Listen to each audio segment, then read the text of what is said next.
Salutations, everyone. This is D. Lynette back with video part 5. This is D. Lynette couch conversations regarding mental health. So I'm going to continue on my story because I have to break these videos up into 10 minutes because my phone is acting a fool, my Moto phone. And I'm just eating a cold Impossible burger because I'm busy talking. That's water. I'm still trying to finish this Impossible burger. But to continue on, that's why you have to go back to 1 through 4. So I can this is just a continuation. So I was 13 years old when whatever conversation they had, my parents been long divorced since I was 5 and moved on with their life. Like I was still living with my mother. But my father went on with his life and eventually found somebody and then married her and, you know, whatever. He raised her daughter, not his. They never had kids together, but he raised her daughter, my stepsister. So he went on with his life. Then I was staying with my mother. I was still living with my mother. My sister was 5 years older. We were staying with my mother. But when I turned 13, next thing you know, I'm living with my grandmother in a small apartment with my aunt and uncle, who might as well be my older brother and sister because they're less than, I found, you know, years later I realized they're only like, when you little they look big and grown and you call them auntie and uncle, but shoot, now it's like they're not even 10 years older than me. I think one is 10 and one is 12, but it's like I even feel funny when I still call them auntie, like, but yeah, I live with them and my grandmother, you know, and it affected me. It affected me all through my childhood, even though I had a regular childhood. But that, I didn't realize that was trauma. I didn't realize it until I got older. Because, yeah, and I'm not going to tell the whole story again. And oh, I'm sorry.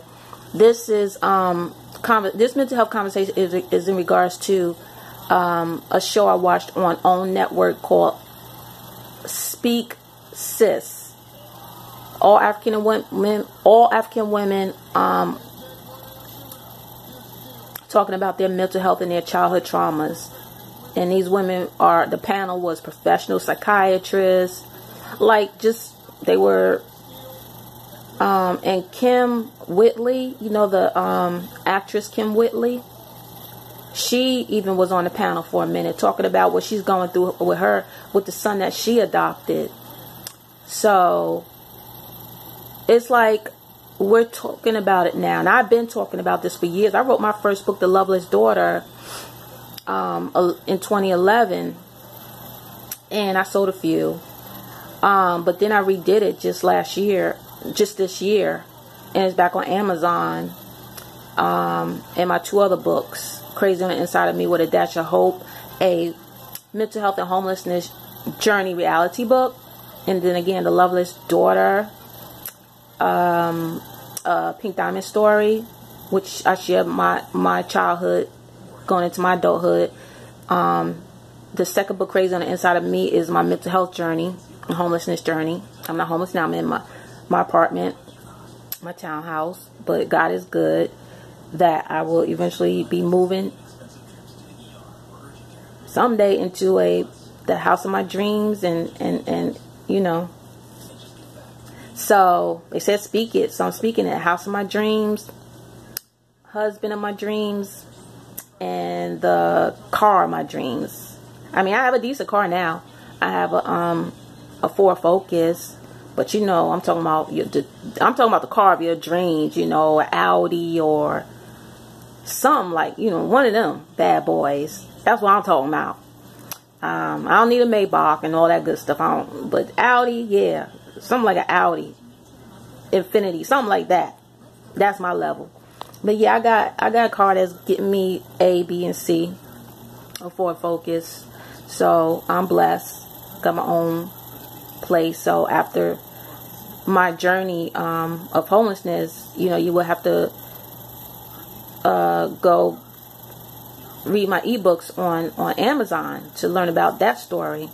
But yes, Speak Sis was on OWN last night, sharing their stories about their mental health and their childhood traumas. And a lot went on with me. And when I became the black sheep. Please see my other 4 videos. Can't keep telling it because I got 10-minute intervals of this video. I can't keep going back to the same story.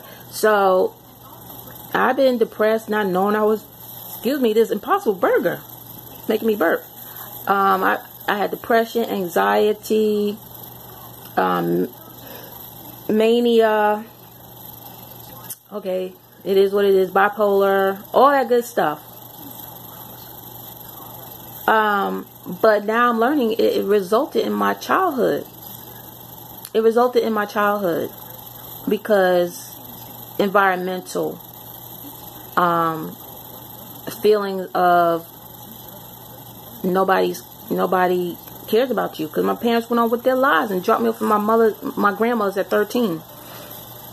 Who does that? They were regular people working jobs, and they could provide a nice house or apartment, whatever. They could have took care of me, but they chose not to because their new families. My father, like I said, was raising his stepsister from 1 year old with his wife, second wife, and my mom, she remarried. It didn't last long, but she had a baby by him, and he already had grown kids, plus she had us, and that didn't last. That was tumultuous. But between me and my 2 parents, they put me with my grandmother, who didn't have much herself. My aunt and uncle only 10 years older than me, the most, 10, 12. And she was, what do you call those? Like, she just did things around the house. So, I guess apparently, she lived in regular, we lived in a small apartment first, all cramped up in there. But then my aunt, like I said, she's about 10, 12 years older. She got her 2-year nursing degree and became a nurse. Start making that money. Then she moved us into a 3-bedroom. And she ended up like paying all the bills and doing all the stuff. Because my grandmother was she'd been married twice. So, she's always been, I guess I want to say, taken care of, basically. She was able-bodied, but, she was the true grandmother that wore the house gown and all that good stuff around the house. She had her little house gown or whatever. The ones that you could wear outside back then, like how people wear bonnets. But anyway, she took care of the apartment. My aunt went out, was the nurse. My uncle was in college.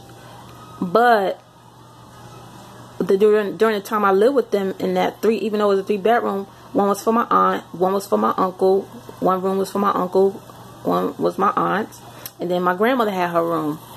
And then I had to share the full-size bed with her, and that was the bigger room because it had 2 closets, and they also had 2 bathrooms. So we did upgrade because of my aunt, but why wasn't I living with my mother or father?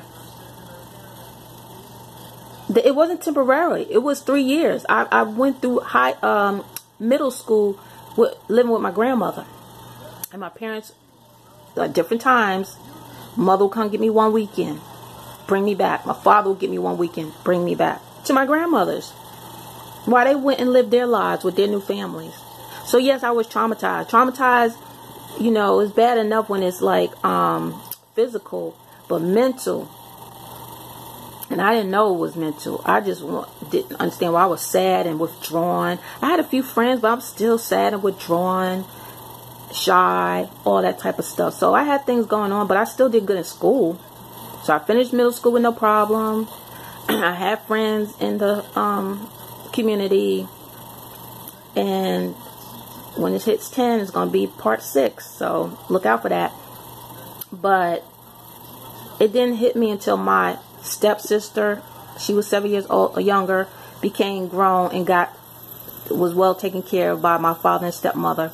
And then my half sister, who's 13 years younger, by the time she got grown, 18, they both went to college, and my parents didn't make sure I went to college, but they went to college. So all that stuff started flooding back.